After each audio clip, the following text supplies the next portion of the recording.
السلام عليكم ورحمة الله وبركاته. ازيكم عاملين ايه؟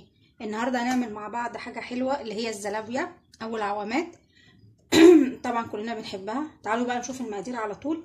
عندي هنا 3 كوبايات دقيق، عندي كوبايتين الا ربع مية، عندي معلقة ونص كبيرة سكر، كيس خميرة، 4 معالق نشا، طبعا ذرة ملح، وهناخد من هنا معلقة زيت. نقول بسم الله الرحمن الرحيم كده ونبتدي على طول. احط الدقيق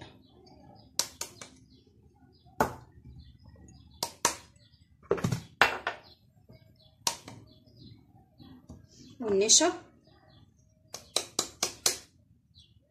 وذرة الملح.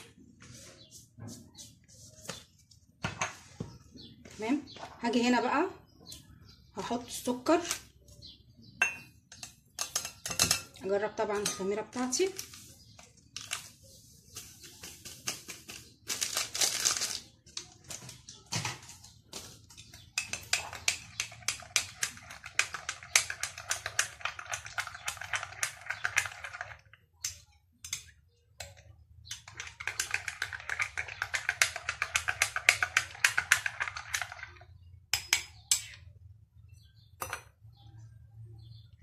دلوقتي الخميره بتاعتي اشتغلت، ابتدي احطها على الدقيق. ماشي. انا بس هحط، انا نسيت اقول لكم انا هحط ايه، معلقه بيكنج باودر صغيره،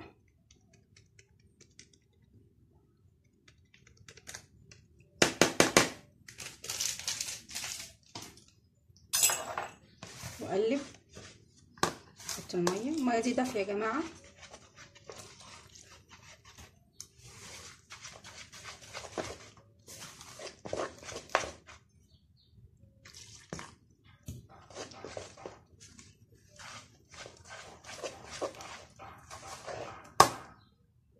بصوا هي كده خدت معايا كوبايتين ميه. دلوقتي بقى انا مش هينفع اقلب بمضرب ولا بمعلقه، لازم بايدي عشان ايه، العجينه تبقى ناعمه خالص زي ما بيقولوا كده. هنقعد ايه، نلتها خالص عشان تبقى ايه، ناعمه.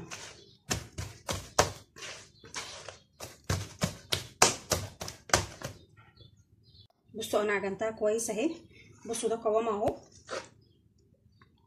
اهي. تقعدي تعجني فيها لحد كده ما كل التكتلات اللي هي في الدقيق دي تروح. وده القوام، ما تبقاش يا جماعه ولا تقيل قوي ولا خفيف. هسيبها بقى تخمر، وبعد ما تخمر هوريها لكم. دلوقتي بقى هنعمل العسل. عندي هنا كوبايتين سكر وكوبايه ونص ميه، وبعد ما يغلي ويتقل هحط عليه معلقه عسل كلوكوز. واللي ما عندوش عسل كلوكوز ممكن يحط عصره ليمونه، او ما فيش ليمون ممكن ذره بيكربونات. نقول بسم الله. نحط الاول الميه، بعدين السكر،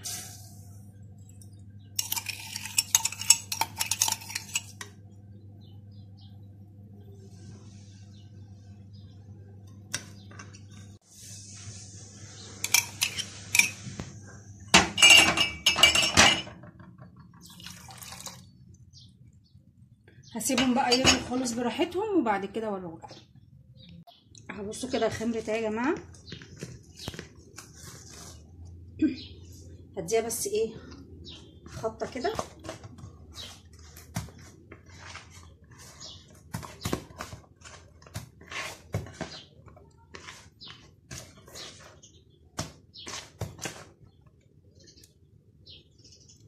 هسيبها بقى ايه، هسيبها كمان تخمر كمان بتاع نص ساعه وبعدين اوريها لكم.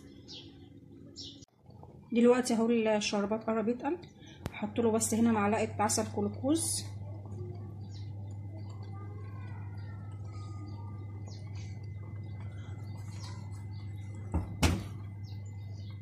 اسيبها بس تفك كده معايا، وبعد كده احط فانيليا واسيبه يبرد. هنا حاطه زيت عشان يسخن. وهنا دي بصوا كده العجينه خمرت لتاني مره اهي. ههبطها بقى وهستنى الزيت يسخن وبعد كده اقول لكم اعمل ايه. دلوقتي اهي كده الزيت سخن. انا عندي هنا معلقه وعندي ميه. اعمل كده يا جماعه اهي، وانزلها كده بصباعي اهي. اهبط بس الخمر اللي فيها واهي.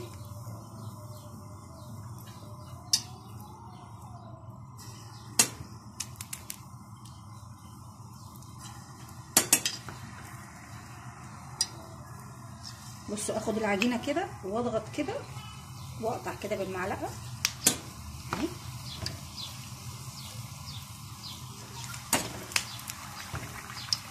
طبعا تعملوا الحجم اللي انتوا عايزينه،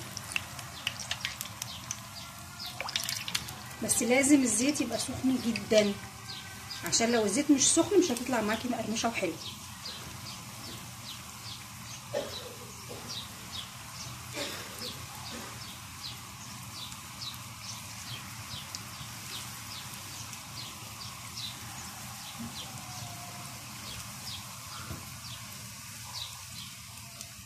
خلص بقى وارجع لكم. دلوقتي كده يا جماعه انا هحمرها نص تحميره، مش هحمرها قوي اهي.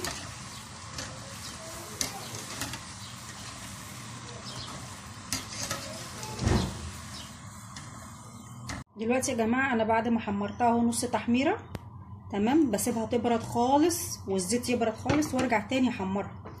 وانا لما ارجع تاني عشان احمرها لازم الزيت ده يبقى سخن جدا. وانا عندي هنا الشربات وهعمل شويه بالشربات وبسكر البودره.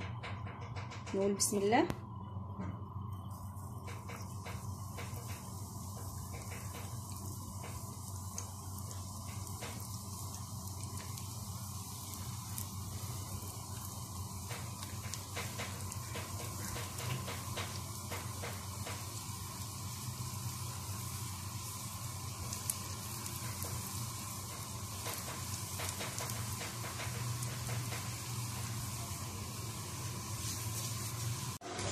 اهي يا جماعه احمرت، سامعين الصوت؟ نديها تكه كمان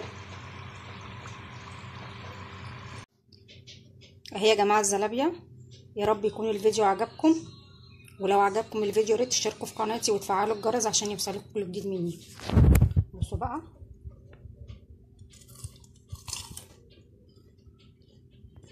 سامعين القرمشه؟ والسلام عليكم ورحمه الله وبركاته.